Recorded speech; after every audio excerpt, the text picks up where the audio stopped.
Welcome to the Exam Room Live, brought to you by the Physicians Committee. Hello, once again, I am the weight loss champion, Chuck Carroll. Thank you so very much for raising your health IQ with us now in more than 120 countries around the world, making the Exam Room one of the most downloaded nutrition podcasts anywhere on the planet. Cannot thank you enough for helping us to make the world a healthier place.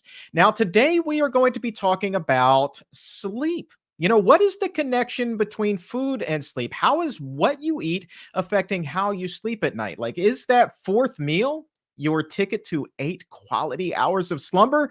Or is it the worst idea and the ticket to tossing and turning? Well, we are going to find out as we welcome the man with the master plan for sleep, Dr. Neal Barnard. He is also the author of the book, Your Body in Balance, which delves really deeply into this topic. So we're going to be covering a lot about that, finding out what are the best foods for sleep, which are the ones that you want to avoid. Also, we're going to be opening up the doctor's mailbag, which means that it's your opportunity to not only ask your sleep questions, but literally about anything else health related that is on your mind. So go ahead right now, post your questions in the comments or in the chat. You can also send them to me on Twitter and Instagram. I am at Chuck Carroll, WLC. Let's stuff the doctor's mailbag with as many questions as possible. We'll get to as many answers as possible. So let's not waste any time. Let's welcome on Dr. Neal Barnard to the Exam Room Live. Sir, it is good to see you again. Good to see you, Chuck. Food and sleep, they seem like they go hand in hand. And this morning I was doing some research before the show, and according to the CDC, 1 out of 3 adults in this country say that they struggle to get sleep on any given night. I honestly think that number could be a little bit higher, but I mean, how sleep deprived do you think we are right now as a country? I think I agree with you, Chuck. I think not only do 1 in 3 people report it, but there's probably another 1 in 3 who don't report it because this has become their new normal. They're waking up, they're not getting a good night's sleep, and they thought, well, that's just what happens in adulthood. But that's a problem because if you're not getting a good night's sleep, you're not able to integrate the things you've learned during the day. Your emotions are not as well integrated either, and it makes life just a little more challenging. Well, let's see if we can get some help to those 1 out of 3 and the others who just kind of settled into that sleep-deprived normal. We'll take the first question from Patricia, and she's wondering how food affects sleep. She says, I don't sleep well at all if I eat junk food. Yeah, foods affect sleep in a great many ways. And a couple of them are really obvious. Anything with caffeine in it. Caffeine, people use it specifically to make sleep go away in the morning. The problem is that everybody eliminates the caffeine differently. There are some people who eliminate their caffeine pretty quickly after their morning cup of joe, but there are other people who it's 9 o'clock, 10 o'clock at night, and about a quarter of that cup of morning coffee, that caffeine is still circulating in their blood. And so their sleep ends up being a little bit lighter, a little bit easier to disturb. Alcohol affects sleep. Alcohol lures you into sleep a little bit, but then a little after midnight, that alcohol is modified by your liver to another compound called an aldehyde, as in Dr. Jekyll. Aldehydes are stimulants. And so you'll find your sleep gets rocky around 2, 3, 4 in the morning. So those are some real obvious things. Carbohydrate generally helps sleep. When I say carbohydrate, starch, bread, that kind of thing. It stimulates the production of serotonin, which helps you sleep. High protein foods do the opposite. They make sleep less likely. So also when you're talking about carbs, I'm assuming you're talking about complex carbohydrates, not necessarily those that would be found in, say, a donut. Yeah, and a donut is a special case because it does have some carbs in it. It has some flour, it's got some sugar, but it's got a big load of grease baked into it. And that's true for cookies, cakes, pies in general, and that can be harmful. And the next question comes to us from Nairi. Specifically, she's wondering whether there have been any studies on plant-based diets and the effect that they may have on sleep quality. Yeah. Typically speaking, when people go on vegan diets and research studies, their overall quality of life improves in a lot of ways. And one of those domains that we look at is sleep. And it very often does get better. Why would that be? Some things are really obvious. If you lose a lot of weight and your sleep apnea is no longer a problem, and you no longer need the device to help you to breathe and that kind of thing, and you're breathing fine on your own, obviously people sleep much better. If you've knocked out your hot flashes, and Chuck, you and I have been talking about the WAVES study that we did showing that a plant-based diet is really helpful against hot flashes. If you're not waking up every couple hours in a sweat, you're going to sleep better too. But we think that there is also something just about the effect of diet on brain chemistry, so that mood is a little bit better, depression is lightened up a little bit, anxieties are calmed, and those things seem to help sleep be a little bit better too. Now, don't get me wrong, Chuck. I don't want to say that everybody who follows a completely plant-based vegan diet suddenly sleeps like babies, because they still have the weight of the world on their shoulders too. They have problems to deal with and things in the world that they want to change. And they may not have won the lottery yet either. So there can still be reasons why we don't sleep very well. But a plant-based diet is one of the ways that we can be helped. A little bit earlier in the show, mentioned the term fourth meal, which means eating late at night. And that brings us to Annie's question. And she's wondering, what is the latest we should be eating at night? Is there a cutoff time? I don't think we have a particularly good cutoff time. There are people who feel that late night eating is really interferes with sleep. It may be that it's more a question of what it is that you have, and how you were doing before. Like, let's say you had a really early dinner, and it's now 9:30 and 10. You're thinking about going to sleep, but you're kind of hungry. Some people sleep better if they have a little bit of a meal, so that they're not running really low blood sugar in the middle of the night and waking up for that reason. But the quality of the meal matters a lot. And when I say quality, let's say you had a high protein meal, meat, eggs, dairy products, or even plant-based proteins like high foods in tempeh with tempeh or beans or something like that. Protein interferes with sleep. It actually blocks the brain's ability to produce serotonin, which you need when you sleep. So don't do that. If instead you're hungry, have something really light, a piece of fruit, some bread, something like that, and your sleep will generally be much better. And what about those people who work overnight, the shift workers? Maya is one of them. She's wondering, when should someone who works overnight eat? I mean, what is the best schedule there? That's got to be a difficult one. It is, and it's much more difficult if it's intermittent. So if you're working the day shift, Monday through Friday, and suddenly got to work Saturday night shift, your body hasn't had a chance to equilibrate. If you are on night shift and it's steady, you know what your pattern is. You can go into the pattern, and it's basically the same as during the day.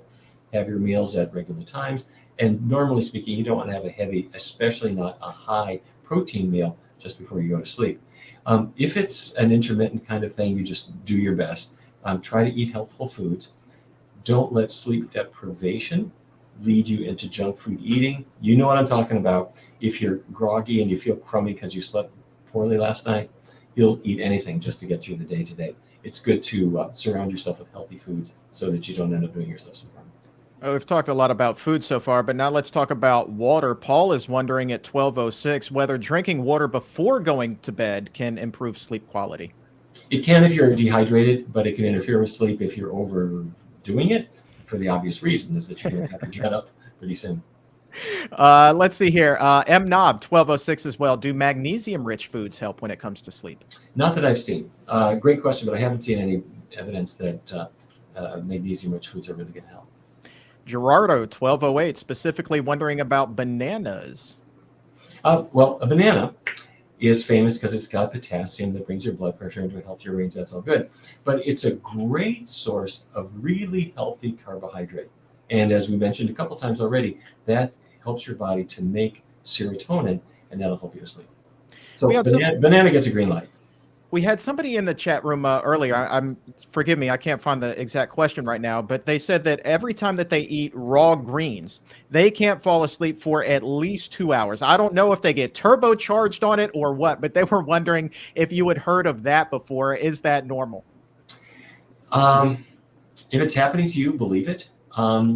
When you're talking about raw greens, let's think about what are in greens. Green vegetables like kale and collards and broccoli, what do they have? They've got a lot of fiber. They have a surprisingly large amount of protein, and they're not starchy. They're not like a sweet potato. So what does that mean? You're getting, relatively speaking, a pretty high protein food that's not very high in the carbohydrates that are going to release serotonin. So it's not a big surprise that that's a food that's going to interfere with sleep. So what does that mean? Let's say it's morning. Morning's a good time for high protein foods, not animal protein. But if in the morning you have veggie bacon, veggie sausage, or beans. Beans are a high protein food that Americans tend not to eat for breakfast, but everybody else does. If you were in London right now or in Sydney, they would have beans on the breakfast buffet everywhere. If you were in Mexico, they would have black beans. High protein foods in the morning tend to help people to kind of put the sleep behind them and wake up and do better. Which is why some people will replace bacon with, say, grilled tofu or grilled tempeh. They are high protein, but without the cholesterol. So many great people hanging out with us in the chat room today. A lot of great exam roomies. Susie Q, Forest View, Tofu Tuesday. I always love it when she's here on a Wednesday. Lisa, Jean, so many great people. Gina, and a special hello also to Lego DC. Thank you all so very much for hanging out with us here today. Dr. Barnard, let's switch gears for a little bit. We'll come back. I'm sure that there will be more questions about sleep momentarily, but let's take a question really quickly from Ashley, who is wondering whether it's okay to exercise before breakfast because you've been fasting. Do you need something in your stomach before you get out there and go? No, you don't need anything in your stomach. You go, if you want to exercise before breakfast, you go for it. Absolutely, that's perfectly fine. Why? Your muscles are running on glucose. That's their fuel. And even if you didn't have any breakfast, you've got glucose because your muscles stored it. It's glycogen, it's there, it's batteries, it's charged up. You are ready to go. Don't forget your bottle of water because you don't want to get dehydrated. But no, you don't need to eat before you go. And a lot of people don't want to eat before they exercise because they don't want to have food jostling all around in their stomach when they're out between mile 3 and mile 4. So you go ahead. You don't have to have breakfast before you exercise. She's got a follow-up as well. Should you then be eating extra calories after you've exercised on an empty stomach? Yeah, absolutely. And it's you don't have to do it intentionally. Your body knows that you just burned some calories. How much? About 100 calories per mile. And surprise, that's true whether you walked it, jogged it, or ran it at full tilt. About 100 calories per mile. It depends on your size and other things. But your body knows that. And so after your 5K, your body says, well, I think we better have a little extra food because your body wants to not only have the energy that you're going to need because you've depleted some glucose, but it wants to also store up some extra glycogen in your muscles and liver in case you decide to do the same thing the next day. So, yep, you're going to be eating more, and it happens automatically. Let's switch back to sleep. The conversation continues on right now with the exam roomies in the chat. Some are wondering about the connection between melatonin and sleep. If you could talk a little bit about that. Yeah.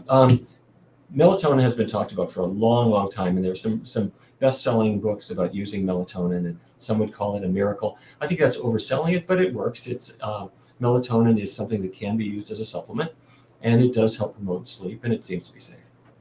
And Bulent, our friend, he's the muscle-bound vegan. He's wondering if tart cherries are a really good source of melatonin. I would have guessed not. But I think I'm going to have to look that up and see. Fair enough. Let's see here. Okay, Cherie, she is transitioning right now to a plant-based diet, but she said, look, I've been having these headaches since I made the switch. Is it possible for someone after they switch to a plant-based diet to have some headaches? Okay, we did a study a number of years ago on migraines. And specifically, we used diet changes to see if migraines could go away. And by the way, a migraine is not just a bad headache. A migraine is a specific type. It's pounding, not constant. It's sort of an air hammer against your head, usually on one side, sometimes both sides, but usually one side. And along with the headache comes a sense of really being sick to your stomach. And it lasts a really long time. It's not just a stress headache that comes and goes. And so what about diet? Researchers have found, and people with migraines have found, that certain foods trigger their headaches. Dairy is probably number one, but others can too. Chocolate can do it. For some people, something like citrus fruits can do it. There's about a dozen common triggers, but dairy is probably the most common. If you eliminate the common triggers and your migraines go away, then you could put those triggers back into your diet and see which ones really are the bad triggers and which ones you can add them without a problem. A lot of people do that kind of elimination diet, and I've written about it in my book, The Cheese Trap, in case you want to try it. But now you went vegan and your headache started. What's that about? What I would do is I would look to see if there was something new that you added. If I'm going to make it up. Let's say you really weren't doing tomatoes much before, and now you're having lots of tomato sauces, and although they're very healthy, if you have a little sensitivity to them, you might be having symptoms you wouldn't have had otherwise. So look to see if there's something new that you've added. You might eliminate that for a while, see if the migraines don't get better. Now let's go back again to sleep. Hot topic still. You mentioned that sometimes when you eat that junk food late at night, you wake up and you just feel kind of you're just bloated, just not really yourself. But Sophie at 1214 is wondering whether it's normal to feel a little bit dizzy after eating a lot of junk food the night before. Have you heard of that connection at all? Let me make sure I understand. So this is a person who's gone to sleep, and in the middle of the night, they wake up, and at that point, they're feeling dizzy, and the room is spinning around or something. If that's the idea, no, I have not heard of that. If it really depends on the specifics of what you're experiencing, but if you're having vertigo or something like that, you might want to see a doctor and try to find out what that's about. If it's an occasional thing, it doesn't really sound. If this is a rare case of just feeling kind of dizzy and it goes away, that's not vertigo, and I wouldn't worry about it probably. We talked a little bit about food and mood as well earlier, but Arzu is wondering specifically about the connection between a plant-based diet and anxiety. Is there any relief that somebody could have with an anxiety problem if they take meat, they take dairy out of their diet? Yeah.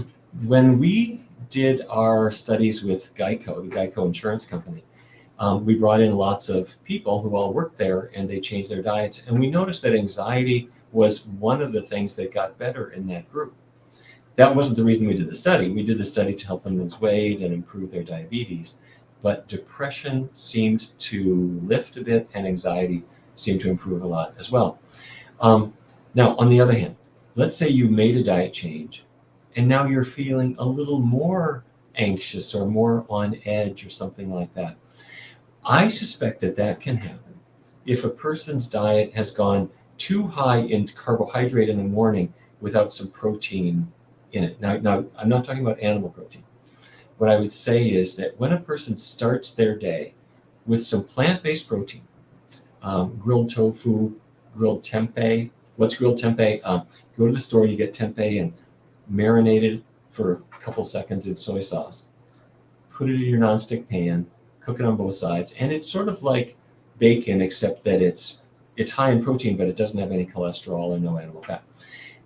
Those high protein foods, tofu, tempeh, beans, veggie bacon, veggie sausage, if you start your day with those foods and then have the carbohydrate-rich foods right afterwards, oatmeal, a toast, or fruit, somehow having that pre-treatment with the plant-based protein will put you on a more even keel later in the day.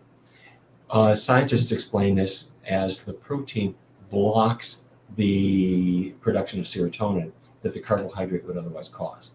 And during the day, that's a good change. So if you're feeling a little not yourself, a little depressed, a little anxious, you might try this. Plant protein first thing in the morning and see how you do. You can have the carbs immediately afterward, but have the first thing that you eat be a plant protein food like tofu, tempeh, scrambled tofu, veggie sausage, veggie bacon, those kinds of things. Let's reach into the mailbag here. Get a wild card question. JD at 1218 writes, I've been told that mushrooms should not be eaten raw. Is that true? Yeah, it probably is true. They probably should be cooked. There are traces of formaldehyde in some of them. Ooh, that doesn't sound like a whole lot of fun. No, and you'd think that raw mushrooms are great and you can put them on a salad, but evidence suggests that generally speaking, you want to cook them. Alicia, what is the best form of B12? Cyanocobalamin or methylcobalamin? The best form is the one that you take. You are right. There is cyanocobalamin. There's methylcobalamin. You'll see both on the shelf. They're both fine. They're both perfectly effective. The cyanocobalamin frightens people because it has the word cyan in it, like cyanide. It's really just a theoretical thing. The amounts there are trivial. They won't hurt you. The B12 is good. The one thing that I would pay attention to is the amount. You need very little.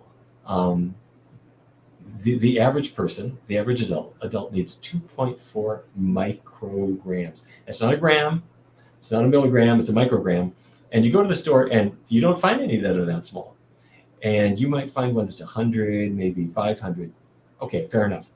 But you don't need the one that says 5,000 micrograms, 10,000 micrograms. You don't need that unless your doctor has specifically prescribed it to make up for deficiency. And she had a follow-up. She's wondering, because we need so little, is it okay, or is she getting enough if she takes 1,000 micrograms of it once a week? Probably yes, or maybe every 2 or 3 days, something like that would be fine. Nobody knows the exact number, and your doctor can test very easily to see if you are in the right track. But you're thinking right.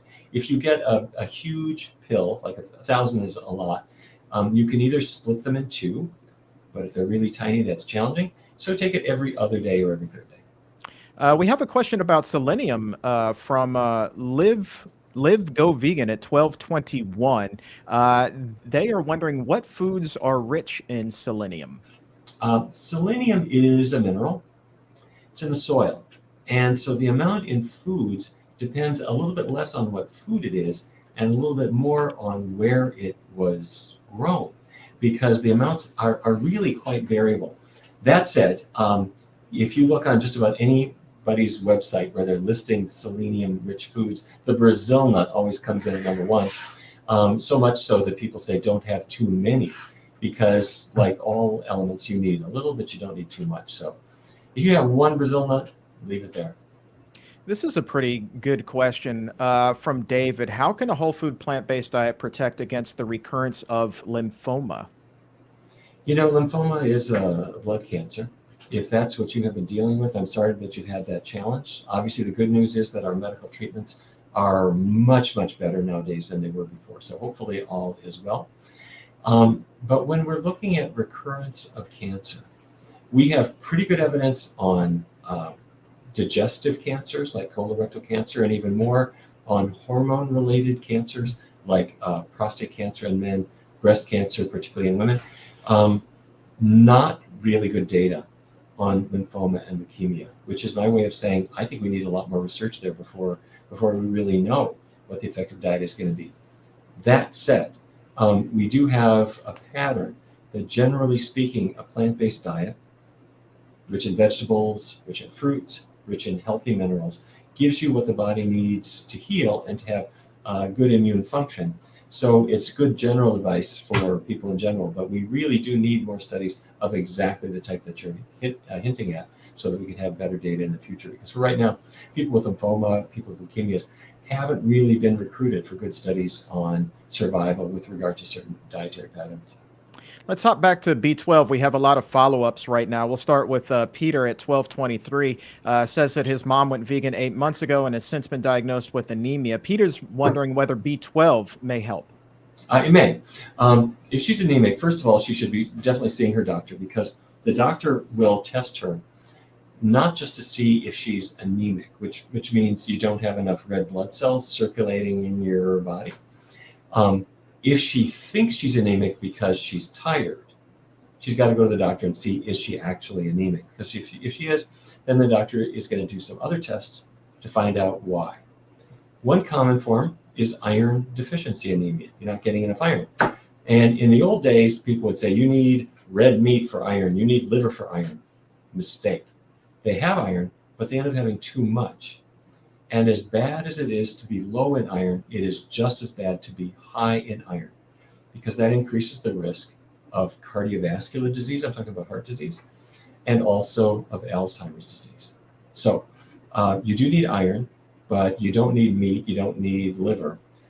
Green vegetables, beans, plants in general bring you plenty of iron. So bring the greens into your diet.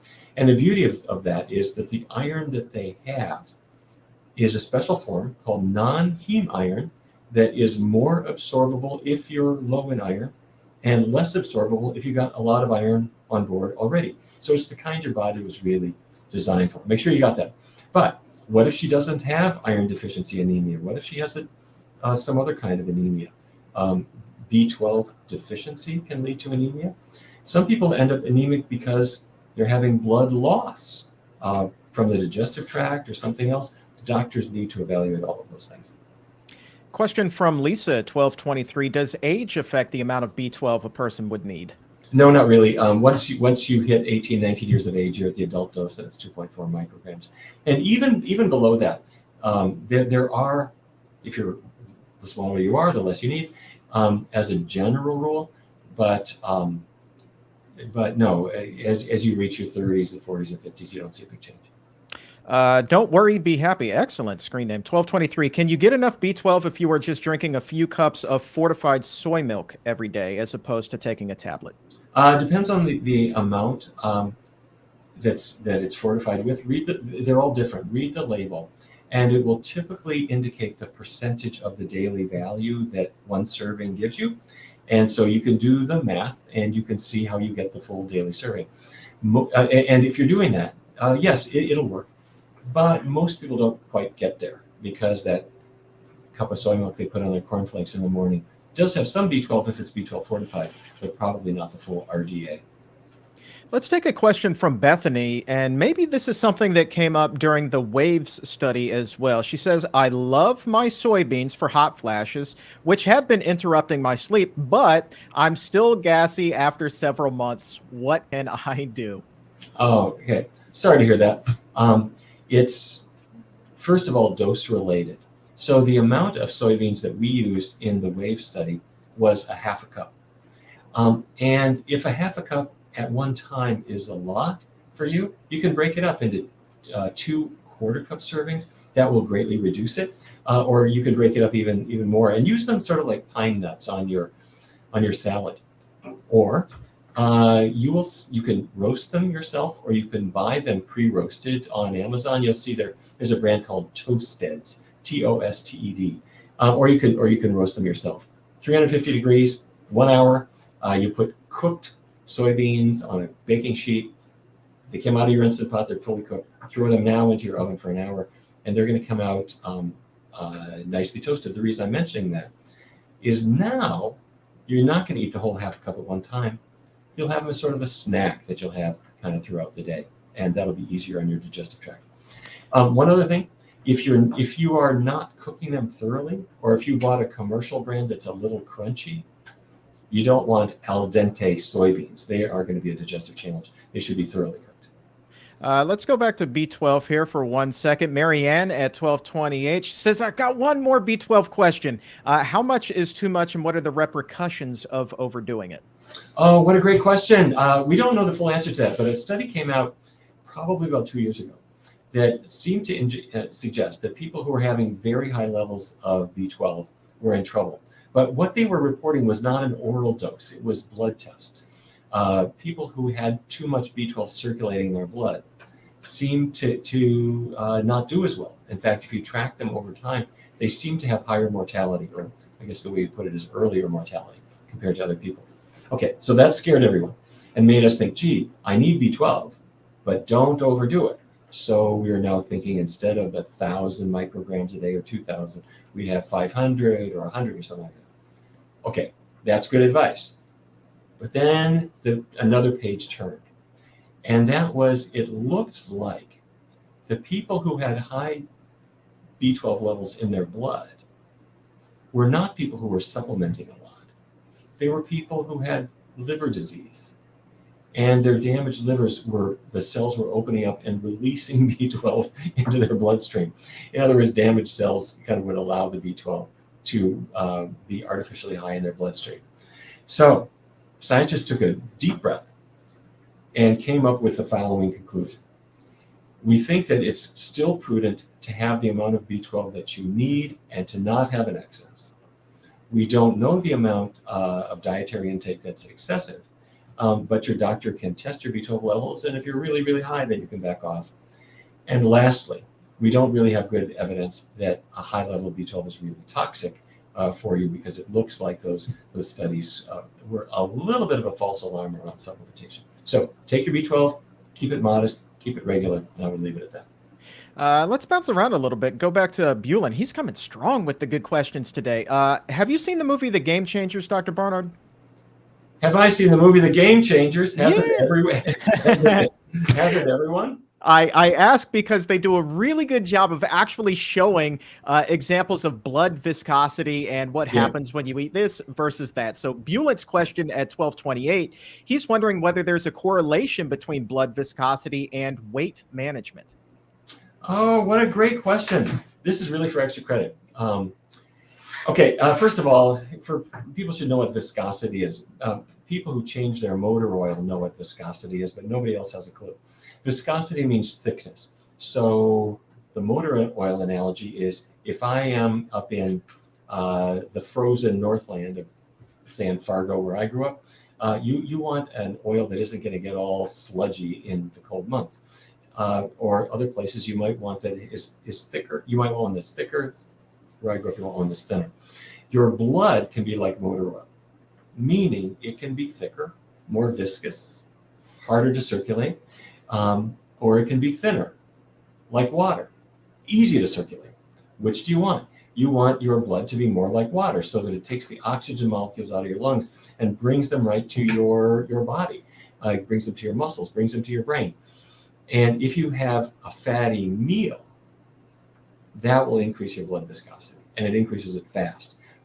Thanksgiving Day, people have turkey with gravy.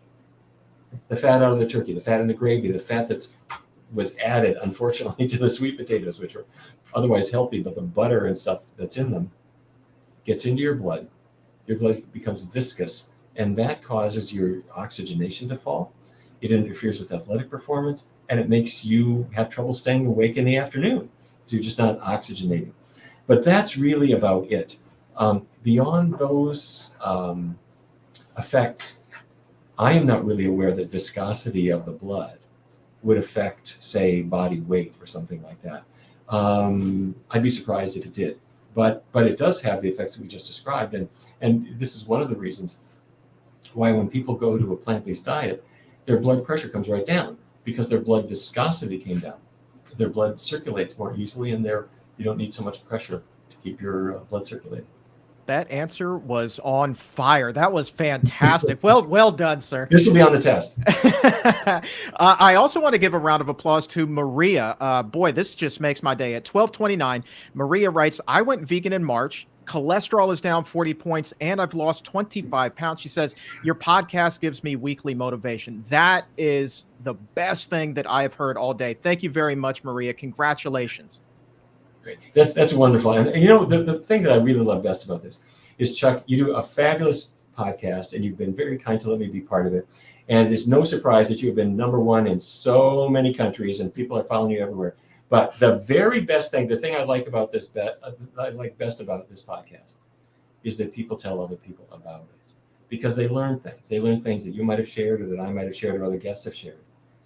And it starts conversations, and it starts getting people interested and intrigued to take better care of themselves, to take better care of the planet, to get the animals off their plates, to do all kinds of things that really make the world a better place.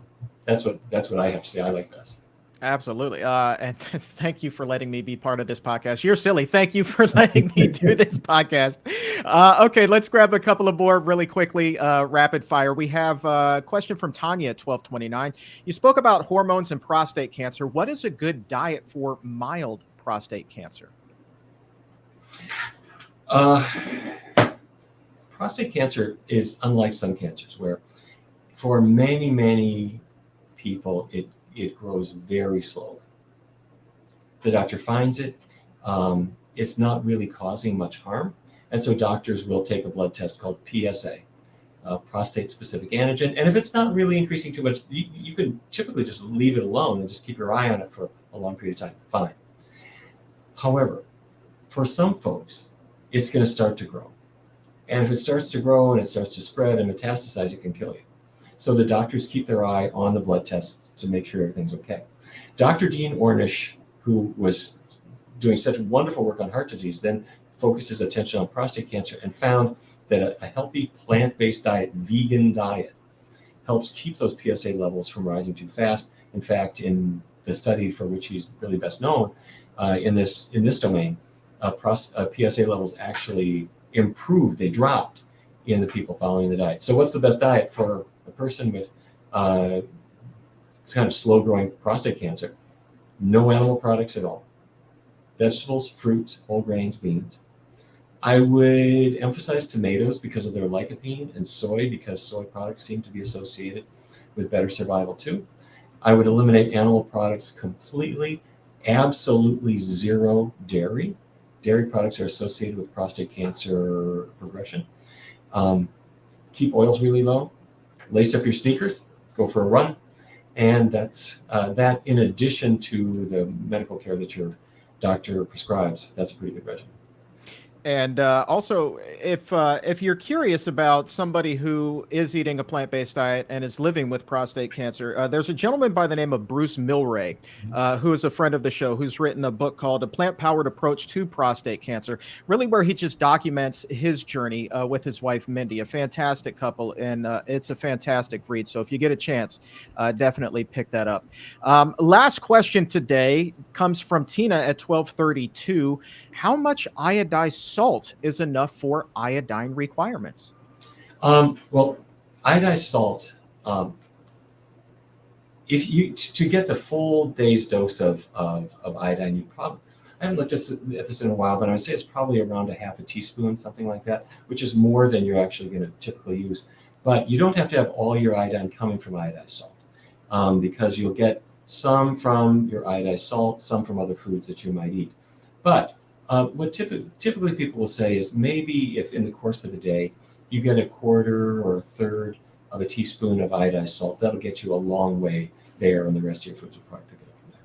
All right, let's sneak in one more. Jenny at 1238. When is a good time to take B12? Does it really matter? No, it doesn't matter. Generally, it does not matter. You could take an empty stomach, full stomach. Yeah, it doesn't matter.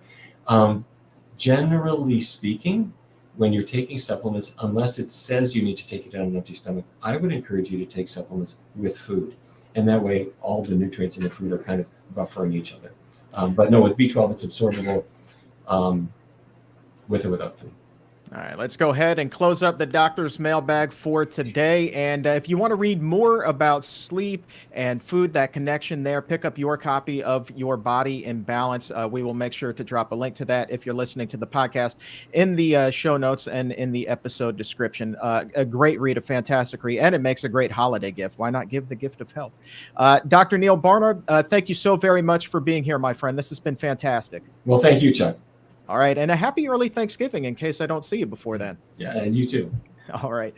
I also want to say a big thank you to the Gregory J. Reiter Memorial Fund for making today's show possible. Their support of the Exam Room Live is what helps to make this show the juggernaut that it is worldwide, this global health phenomenon. It helps us all raise our health IQs. And the Gregory J. Reiter Memorial Fund is a fund that really, it supports organizations just like the Physicians Committee that really emphasize the importance of eating a plant-based diet and animal welfare. And those are things that Greg thought so much of during his time on Earth, and now this is continuing his legacy, and it is just a fantastic organization. We cannot thank them enough. I encourage you to visit their website, please, at the GregoryReiterFund.org. That's Gregory Reiter, Reiter Fund.org, and while you're there, you can subscribe to their newsletter and see everything that they have been up to. So thank you very much to them and Allison Mahoney for their continued support. You all are just incredible. And for today, my friends, that is all the time that we have. On behalf of everyone here at the Physicians Committee, I want to say thank you again to Dr. Neal Barnard. I want to say thank you to the crew behind the scenes. And I want to say thank you to you, the exam roomies, who are here raising your health IQs with us. And for everyone, again, here at the Physicians Committee, I am the weight loss champion, Chuck Carroll. We will talk to you again soon. But until then, keep it plant-based.